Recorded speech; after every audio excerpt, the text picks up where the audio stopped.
ఈరోజు స్త్రీలకి మనుషుల ఒపీనియన్స్, మనుషుల అభిప్రాయాలు, కంపారిజన్, ఊరికే పోల్చుకోవడం, ఊరికే మిమ్మల్ని మీరు తక్కువ చూడటము, లేకపోతే నేను నీకంటే గొప్ప అని చూపించుకోవడం. అదే రీతిగా ఎంతో మంది అభిప్రాయాలు ఉంటా ఉన్నాయండి సోషల్ మీడియా. అండ్ ఒకళ్ళు ఇలాగంటారు, ఒకళ్ళు అలాగంటారు, ఒకళ్ళు ఇలాగంటారు, ఒకళ్ళు అలాగంటారు. And you going every way. But I'm telling you, దేవుని వాక్యం అనే ట్రూత్ పైన నిలబడండి. హల్లెలూయా.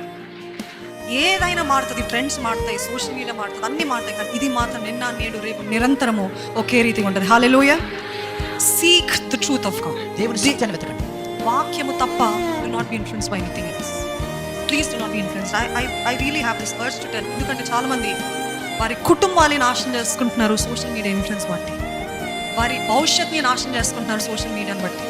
ఈరోజు మీరు దేని బట్టి ఎక్కువ ప్రభావితం అవుతున్నారో చూడండి. ఇస్ ఇట్ అ పర్సన్, ఒక వ్యక్తియా, సోషల్ మీడియానా, లేకపోతే మీ సొంత ఆలోచన, ఎమోషన్స్?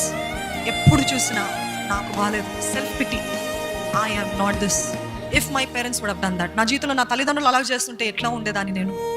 నా భర్త ఇలాగుంటే, ఆయన లాంటి భర్త నాకు దొరుకుంటే, నాకు కూడా మీలాంటి భర్త దొరుకుంటేనా నేను ఎక్కడో ఉండేదాన్ని. బట్ ఇందాక చెప్పాను కదా, you never understand why God puts some people in some position. 5 రూపాయలు చూస్తారు మనుషులు, బయట కనపడే గిఫ్టింగ్ చూస్తారు, బయట కనపడే టాలెంట్స్ చూస్తారు, బయట కనపడేవన్నీ చూస్తారు, కానీ అసలు మర్చిపోతారు హృదయం ఎలా ఉంది.